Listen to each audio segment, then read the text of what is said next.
Geek presents Tripod, a live weekly video podcast featuring JJ Crass. Say hey, JJ. Hi. Or wave. Or Taylor Tate. Hello.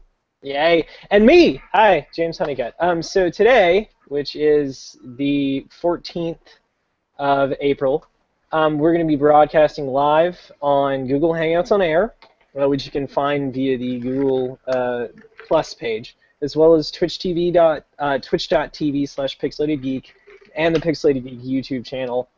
If you'd like to comment or respond to any of our content, we can be reached at any of the above locations, as well as the email address social@pixelatedgeek.com. So today we're going to be covering a couple of sort of announcements and news that have happened over just the last few days or so, as well as a pretty big release on Netflix. So we're going to go ahead and start with Daredevil, because it's awesome and obviously needs to be talked about a little bit. So just a brief overview. Daredevil sort of stands out specifically because it's the first of the Marvel sort of phase titles that isn't a really major film. It's handled, I mean, with the exception actually of Agent Carter, so I guess it's the second. That's kind of more.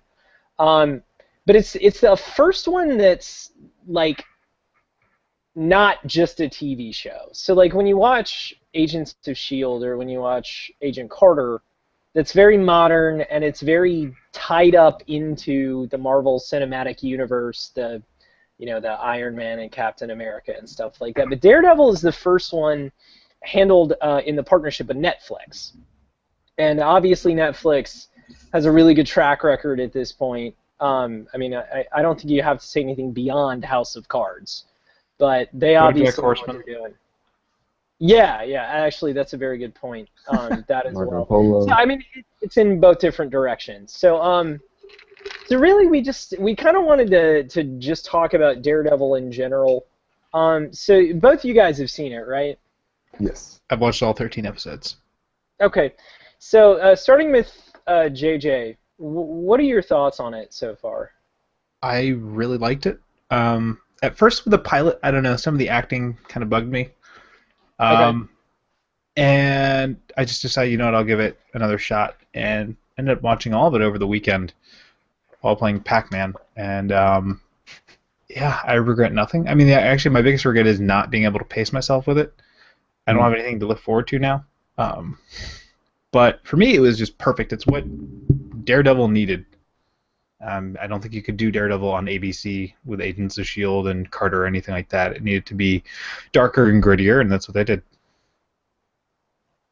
Yeah, no, that's a very good point. Taylor, what are your thoughts on Daredevil? So I hated the movies. I thought that You're talking about the Ben Affleck one, right? Yeah. I don't think anyone liked that one, though. Yeah. Well, that's good because it was horrible. No one should. And so I was, when I was hearing about it originally, I was like, oh, okay. Like as a hero, he never really excited me, and I was kind of lukewarm about it. And then more and more talk came up about like how it was dark and grim, and the actors did a really good job with it. And I was mildly interested, and it's not like I wasn't going to subscribe to Netflix anyway. I already have a subscription, and it was on there when I wanted to watch something. So I was like, you know what, I'll give it a try. And the way that the way that the show is handled, the darkness, the grimness, even like the primary actor, whose name I cannot recall, he treats the character with kind of a gruffness and grimness that reminds me of a short-lived show that I loved a lot, based on the book series, the Dresden Files. It really kind of like resonated really well, like a really comfortable space inside me when I heard it. His voice, like the way he talked, but there's also still a lot of lightness to it. The interaction between the characters is phenomenal.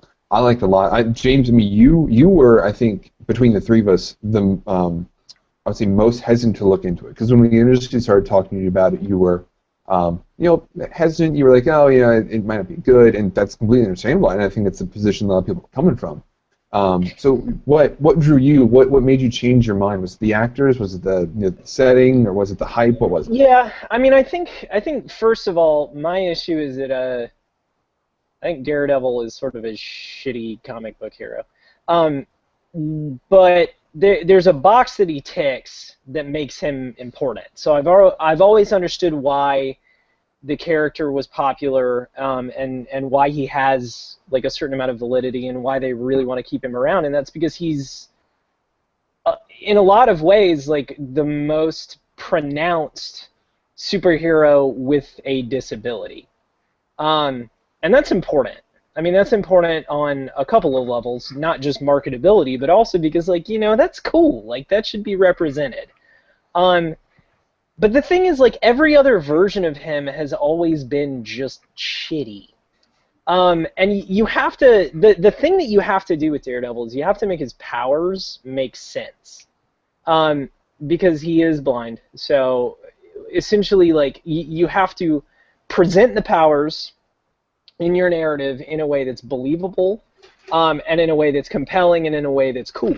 And I think they did that really, really, really well. One of the best things about the show, and one of the things that really changed my mind, was not as much the grittiness as the reality of it. It's a very real superhero. With the exception of the fact that he has like the ability to smell anything from like an amazing distance and hear anything from an amazing distance. Yeah, the cologne bit. Which, right. But see, the thing is, it's a superhero, so there's got to be one thing where you suspend your disbelief. And I really think they handled his powers incredibly well. It doesn't feel cheesy. It doesn't feel stupid. And my biggest concern was that we are talking about the Marvel Cinematic Universe post-Avengers. And Avengers is the most comic booky thing I can think of.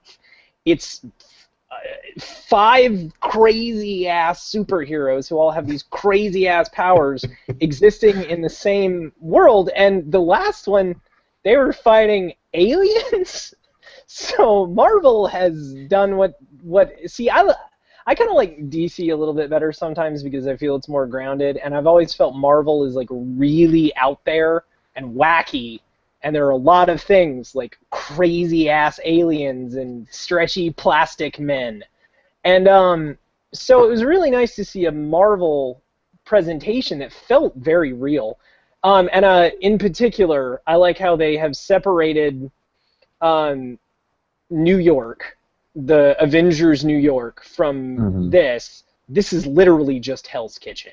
It only deals with Hell's Kitchen, and like you get 2 or 3 little references to it, but it's separated and lifted out and its own thing. And then the final thing that I want to speak to that you mentioned is it absolutely is, in a lot of ways, the performances. The lead guy who you mentioned, his name is Charlie Cox, and he does an incredible job at being very real and approachable, and like you don't get the Christian Bale "where are they" thing. Like you're scared of him because he's scary. He is a badass, but he's not unrealistically so. But the real kicker, the real thing, is Vincent D'Onofrio. I told you. Who just that dude's killing it.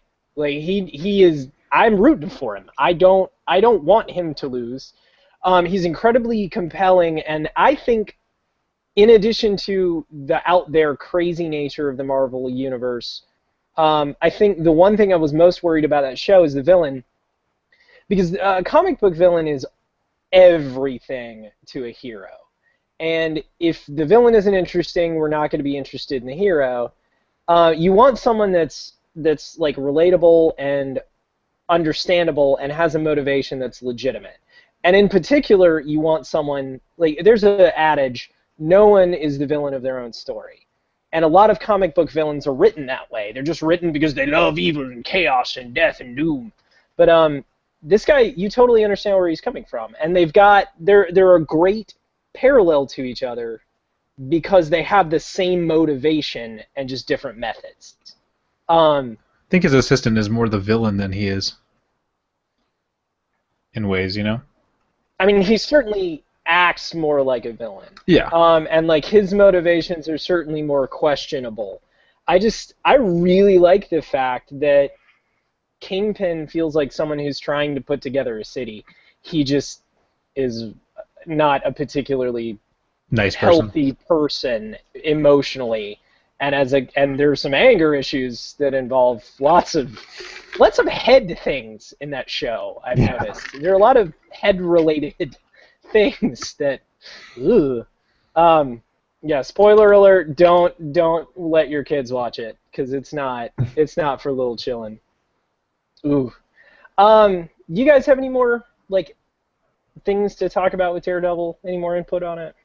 I just can't wait for the Jessica and the Luke Cage and Iron Fist. If they're as good. I hope they're as good. Yeah, I would just point out, I like the way that we've talked around, like, you know, how they handled referencing the Avengers movie, that it did take place in the same city.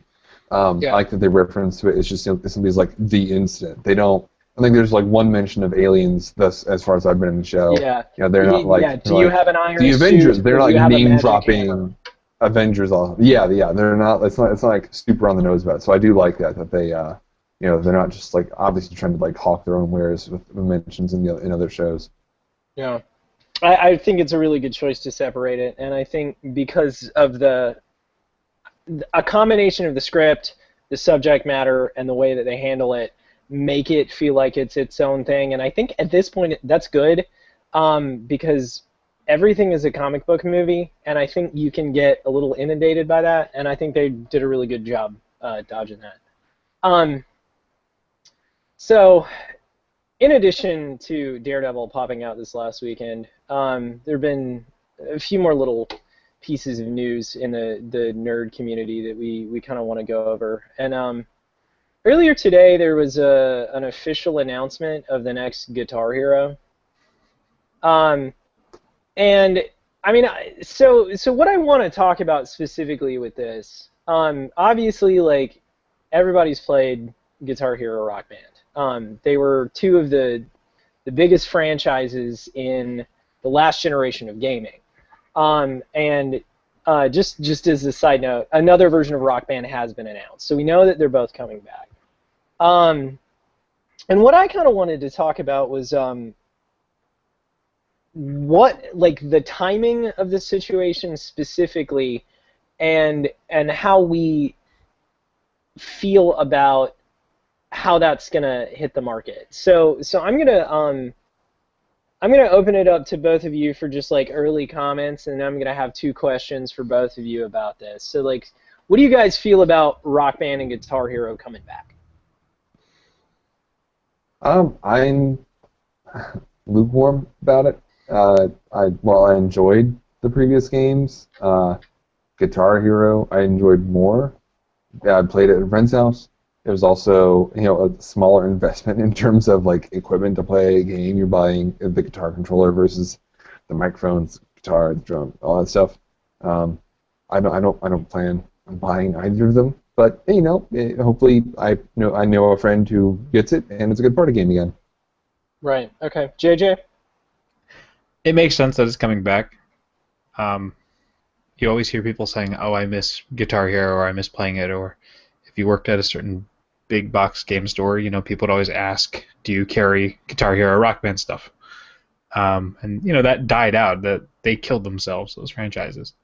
And yeah, I mean, I can understand why they're coming back. I'm not really excited, but if somebody has it, I'll definitely play it, but I'm not going to go out and buy it. Right. So I'm very glad that you mentioned that they killed themselves out, because this is really the crux of what I want to talk about. So there's a guy named Bobby Kotick who used to run Activision who liked Your favorite to take. person, right? He's my favorite. He is. He liked to take franchises that were really good, like Tony Hawk, or Call of Duty, or Guitar Hero, and he liked to run them all the way into the ground. Like, release a sequel not just every year, but Guitar Hero sometimes had 3 different versions of it that released within the same year. And then on top of that, he liked to take those franchises that they were inundating the market with, and then he liked to load them down with metric shit tons of DLC. So there's no question that one of the reasons that Guitar Hero and Rock Band went out of fashion the way that they did was because they were incredibly expensive and because they occurred too close together. And so Rock Band was the only one in that sort of organization. First we had Guitar Hero, and there were guitars. And then we had Rock Band, and there was a whole band. But you're talking about that as the entire evolution. So there was, like, as soon as Rock Band did that, then Guitar Hero released a full band kit. And from that point forward, there wasn't a real reason why they needed to release another game. So a lot of the sort of popular opinion was, if you're making a jump forward with equipment, that's fine, we'll buy it. But unless you're doing that, there's no reason for us to go out and spend $300. So it killed itself. It just ate itself. It wanted too much money. Do you guys think that enough time has passed since the last time we had one of these that these titles will be marketable again? I think enough time has passed. I also think that how those games were set up originally with DLC back, a couple of years ago, people weren't that okay with it. Now, more and more of our games have DLC, and people become more comfortable with buying it, so that model right there works for these games. I mean, I know a lot of people bought a lot of the track packs, but now it's just, oh, okay, that's in here. Go figure. Sure, I'll buy a new track pack. There won't be so much as I'm mad because it's not part of it. Mm-hmm. Taylor, what are your thoughts? I like what JJ said. That people are more used to buying DLC, and I'm going to tie that into something I think we're going to talk about later. Yeah. Because I can relate to that personally. I don't know, a year ago, you could have told me about, like, for example, Heroes of the Storm, a game we played recently for the stream. For a beta, like throwing $10 at a beta for a character, I would have been like, no, why on earth would you do that? But now, having done that once or twice, I can completely understand it. How many characters have you bought? At 40. Not he many. spent $40 the last time he admitted it, and I'm sure it's worse now. Is it worse now? No, because I used in-game currency to buy the last one. I used in-game currency. Okay. We're gonna have an intervention after this. Yeah, definitely. I'm gonna go with what JJ said. That we're more used to buying it now, so it's not as much a shock. There's not gonna be a sticker shock on it unless it's obscene. And hell, you could throw it in as a season pass, and then you get, like, every track pack you come down, and people would be like, "Oh, that's normal now." So. Yeah. Well, and see, I think that's a very good point. So the sort of my first question, has enough time passed? Yeah, I do think enough time has passed.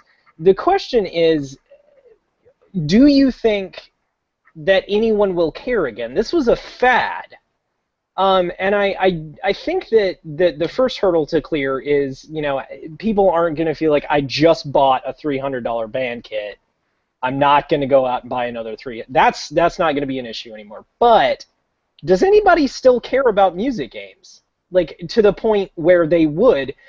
I think you've both said already, neither one of you would buy this yourself, right? No. Right. Okay. So I wouldn't buy it at this point. And I think if none of the three of us are willing to pour money into this, I think we can pretty clearly say that with some, like, rare holdouts, that genre's dead. So why do you think they think it's a good idea to bring it back? Do you think there's enough of a market for people not like us? I would say yes, because there's been a lot of things that have been done recently in terms of game releases and general design stuff that we, as a trio, have been, or as a tripod, haven't been, like, super on board with. and yet they make like literal boatloads of money, as in they could fill multiple hauler boats with all of these single dollar bills they get from a game. Sure. To say that yes, there is definitely a market out there for people who are not like us.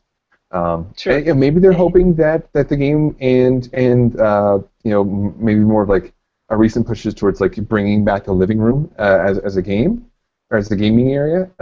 It can help push that maybe. But other than that, I can't see as to why they would bring it back. Besides, A, they're being a market who's not us, and B, they're hoping that it brings the living room back. Sure. What do you think about it, JJ? For me, it doesn't make sense right now. I think next year, because if they're going to be aiming for like the Xbox One, PS4, I still don't think there's enough of those in people's living rooms right now to justify a widespread investment for that. Like 360 and all the other PS3, equipment runs on the last generation of stuff. So I don't know if it's too soon just for its release. I think people want it, but with how many consoles there are out on the market, I don't know. Yeah, I think you actually made a really good point there. The market penetration of the new consoles is still. I mean, it's better for Sony, but it's still sort of trending behind where market penetration was at the same year marker in the last generation. So I'm going to rephrase that because that was a little clumsy. We're basically like two and a half years in to this console generation. Is that about right? 2.5 years? Yes. I feel like less than that for the One. Well, no, the Xbox One came out in 2013. Wow. Yeah, right? okay. So, yeah.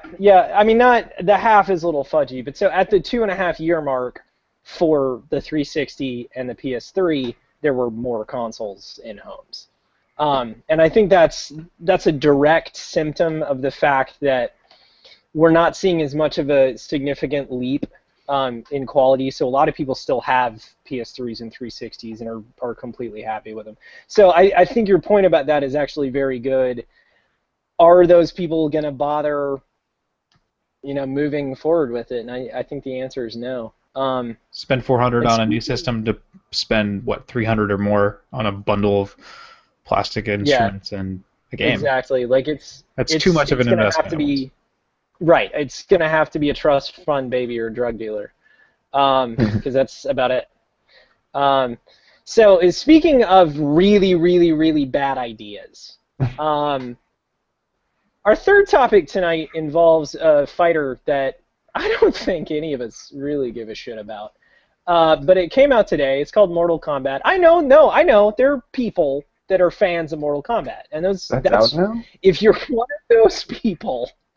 That's fine. I'm not gonna say I'm not gonna judge you for it, but I'm not gonna try and stop you from doing it. So Mortal Kombat, obviously, everybody knows about it. It's an incredibly bloody fighter, and it's actually it's one of the two main sort of archetype fighters. So you have the Shotokan directional games, which are like Street Fighter. And the Marvel vs. Capcom games.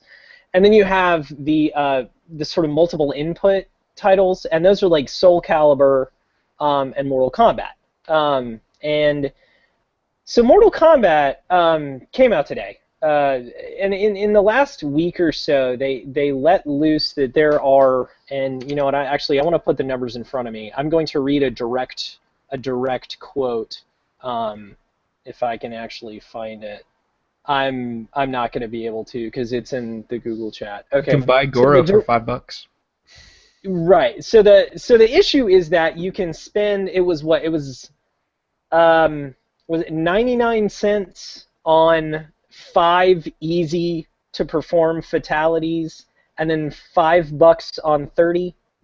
Do I have the numbers on that right? I'll find what you said. That sounds like what we mentioned earlier. That sounds correct. Right. Regardless. That's close enough, and I'm pretty sure it was 99 cents for 5. So what that means is you're spending 20 cents to not input what is legitimately okay. So let me make sure: 5 for 99 cents, 30 for $4.99. Okay, yeah, that's right. you're spending 20 cents to not input what is really a relatively simple combination if you know how to play fighters. And